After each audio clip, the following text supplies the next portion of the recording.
Hi friends, வணக்கம். நாம் இப்போ பார்க்க போகிற டாபிக் விஸ்வகர்மா திட்டத்தில் வந்து பார்த்திங்கன்னா சுயதொழில் செய்பவர்களுக்கு வந்து பார்த்திங்கன்னா கடனுதவி வந்து வழங்குறாங்க. ஸோ இந்த திட்டத்தின் மூலயமா யார் யாரெல்லாம் வந்து பயன்பெற முடியும் அப்படின்றத பற்றி தான் நம்ம இந்த வீடியோவில் ஃபுல்லாக பார்க்க போகிறோம். நாம் வீடியோவை பார்க்குறதுக்கு முன்னாடி நீங்கள் இது வரைக்கும் நம்ம சேனலை சப்ஸ்கிரைப் பண்ணலைன்னா மறக்காமல் சப்ஸ்கிரைப் பண்ணிங்க.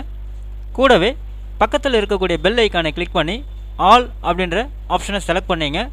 அப்போ தான் நம்ம சேனலில் போஸ்ட் பண்ணுற எல்லா வீடியோஸ்னுடைய நோட்டிஃபிகேஷன் உங்களுக்கு உடனே கிடைக்கும். வீடியோவை ஸ்கிப் பண்ணாமல் முழுசாக பாருங்கள். வாங்க நம்ம வீடியோவை பார்க்கலாம். அதாவது உடல் உழைப்பையும் பாரம்பரிய கருவிகளையும் பயன்படுத்தி வேலை செய்யும் கைவினை கலைஞர்கள் மற்றும் கைவினை தொழிலாளர்களுக்கு ஆதரவு வழங்கும் வகையில் செப்டம்பர் 17, 2023 அன்று பிரதமரின் விஸ்வகர்மா திட்டம் பிரதமர் நரேந்திர மோடியால் அறிமுகப்படுத்தப்பட்டது. நாட்டில் உள்ள கைவினை கலைஞர்களின் நிலையை உயர்த்துவதுதான் இந்த மத்திய அரசு திட்டத்தின் முதன்மை நோக்கமாகும். அதாவது அவர்களது வேலையின் தரத்தை ஊக்குவிப்பதற்காக இந்த திட்டத்திற்கென 13,000 கோடி வந்து பார்த்திங்கன்னா நிதி வந்து ஒதுக்கீடு செஞ்சுருக்கதா சொல்லியிருக்காங்க. அது மட்டும் இல்லாமல் கைவினை கலைஞர்கள் மற்றும் கைவினை தொழிலாளர்களுக்கு அடமானம் இல்லாத கடன் வழங்குதல், திறனுக்கான பயிற்சி, டிஜிட்டல் பரிவர்த்தனைகளுக்கான ஊக்கத்தொகைகள், சந்தை தொடர்பான ஆதரவு மற்றும் நவீன கருவிகள் போன்றவற்றை இந்த திட்டம் வழங்குறது அப்படின்னு சொல்லியிருக்காங்க. அப்போ வந்து பார்த்திங்கன்னா யாரெல்லாம் சுயதொழில் செய்கிறாங்களோ அவங்க எல்லாருமே வந்து பார்த்திங்கனாக்கா அடமானம் இல்லாமல், செக்யூரிட்டி இல்லாமல் வந்து பார்த்திங்கனாக்கா கடன் வழங்குறது, அவங்களுக்கு வந்து பார்த்திங்கனாக்கா பயிற்சி வந்து பார்த்திங்கன்னா ஃப்ரீயாக வந்து கொடுக்குறாங்க. அதேமாதிரி வந்து பார்த்திங்கன்னா டிஜிட்டல் பரிவர்த்தனை, நீங்கள் வந்து பார்த்திங்கனாக்கா அமௌண்ட் ட்ரான்ஸ்ஃபர் பண்ணுறீங்க அப்படின்னா ஊக்கத்தொகை வந்து கொடுக்குறாங்க. அதாவது ஒரு டிரான்சாக்ஷனுக்கு ₹1 அந்த மாதிரி. சந்தை தொடர்பான ஆதரவு, நீங்கள் செய்கிற அந்த பொருளுக்கு வந்து பார்த்திங்கன்னா அவங்களே வந்து பார்த்திங்கனாக்கா சந்தை தொடர்பை வந்து ரெடி பண்ணி கொடுக்குறாங்க. ஸோ அதே மாதிரி பார்த்திங்கன்னா நீங்கள் கருவிகள் எதனா வாங்கணும் அப்படின்னா, எக்யூப்மெண்ட் வாங்கணும் அப்படின்னா அதுக்காக உதவி வந்து பார்த்திங்கன்னா இந்த திட்டத்தின் மூலயமா வழங்குறதா சொல்லியிருக்காங்க. ஸோ இந்த திட்டத்துக்கு வந்து பார்த்திங்கன்னா தகுதிகள் என்ன அப்படின்னு பார்த்திங்கன்னா, கைவினை தொழில் அல்லது கலை வேலைப்பாடுகளை குடும்பத் தொழிலாக செய்து வருபவர்கள் மற்றும் சுய தொழிலாக ஏற்று நடத்தி வரக்கூடிய 18 வயது அல்லது அதற்கு மேற்பட்ட நபர்கள் விஸ்வகர்மா திட்டம் மூலமாக பயன்பெறலாம் அப்படின்னு சொல்லியிருக்காங்க. அதில் யார் யாரெல்லாம் வந்து பார்த்திங்கன்னா இருக்காங்க அப்படின்னு பார்த்திங்கன்னா, பொற்கொல்லர், கல் தச்சர்கள், காலணி செய்பவர்கள், காலணி தைப்பவர்கள், குயவர், தச்சர், சிற்பிகள், முடித்திருத்தும் தொழிலாளர்கள், கொத்தனார், கயிறு செய்பவர், டெய்லர், சலவை தொழிலாளர்கள், பூமாலைகள் கட்டுபவர் உட்பட 18 வகையான தொழில்களில் ஈடுபடுவோர் பிரதமரின் விஸ்வகர்மா யோஜனா திட்டத்தின் கீழ் பயன்பெறலாம் அப்படின்னு வந்து சொல்லியிருக்காங்க. ஸோ அடுத்து வந்து பார்த்திங்கன்னா, கைவினை தொழிலாளர்களுக்கு பிரதமரின் விஸ்வகர்மா சான்றிதழ் மற்றும் ஐடி கார்டு போன்றவை வழங்கப்படுவதோடு குறிப்பிட்ட தொழிலில் அவர்களுக்கான அங்கீகாரம் வழங்கப்படும் அப்படின்னு வந்து சொல்லியிருக்காங்க. அப்போ நீங்கள் இதை வந்து பார்த்திங்கன்னா அப்ளை பண்ணிங்கன்னா உங்களுக்கு வந்து பார்த்திங்கன்னா அவங்களுக்கு உண்டான சர்டிஃபிகேட்டும் ஐடி கார்டும் வந்து கொடுத்துட்றாங்க.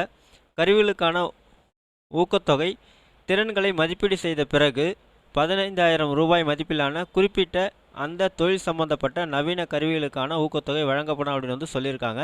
அதே மாதிரி பயிற்சி வந்து பார்த்திங்கன்னா அடிப்படை பயிற்சி, இந்த திட்டத்தின் கீழ் தகுதி பெறுபவர்களுக்கு 5 முதல் 7 நாட்கள் அடிப்படை திறன் பயிற்சி வழங்கப்பட்டு ஒரு நாளைக்கு ₹500 ஸ்டைஃபன் தொகை வழங்கப்படும் அப்படின்னு சொல்லியிருக்காங்க. அப்போ வந்து பார்த்திங்கன்னா ஃபஸ்ட்டு வந்து ஒரு வாரம் கொடுக்குறாங்க. அதுக்கடுத்து வந்து பார்த்திங்கன்னா மேம்படுத்தப்பட்ட பயிற்சி அப்படின்னு சொல்கிறாங்க.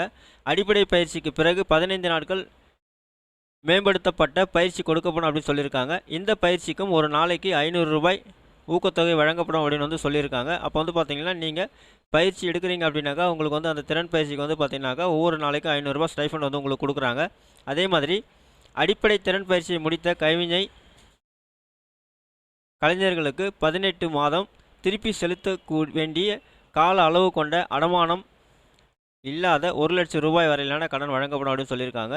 இதுவே மேம்படுத்தப்பட்ட பயிற்சியை முடித்தவர்களுக்கு ₹2,00,000 வரை கடன் கொடுக்கப்படும் அப்படின்னு வந்து சொல்லியிருக்காங்க. அப்போது அடிப்படை பயிற்சி 7 நாள் முடித்தவங்களுக்கு வந்து பார்த்திங்கனாக்கா ₹1,00,000 வந்து பார்த்திங்கனாக்கா அடமானம் இல்லாமல் கடன் வந்து கொடுக்குறாங்க. அதே மாதிரி வந்து பார்த்திங்கனாக்கா மேம்படுத்தப்பட்ட பயிற்சி முடித்தவங்களுக்கு வந்து பார்த்திங்கனாக்கா ₹2,00,000 வரலும் அடமானம் இல்லாமல் கடன் வந்து கொடுக்குறதா சொல்லியிருக்காங்க. எனினும் முதலில் ₹1,00,000 கடனை திருப்பி செலுத்திய பிறகு ₹2,00,000 கடன் பெற முடியும் அப்படின்னு வந்து சொல்லியிருக்காங்க. அப்போ ஃபஸ்ட்டு வந்து பார்த்திங்கன்னா எல்லாருக்கும் எலிஜிபிலிட்டி ₹1,00,000 கொடுப்பாங்க.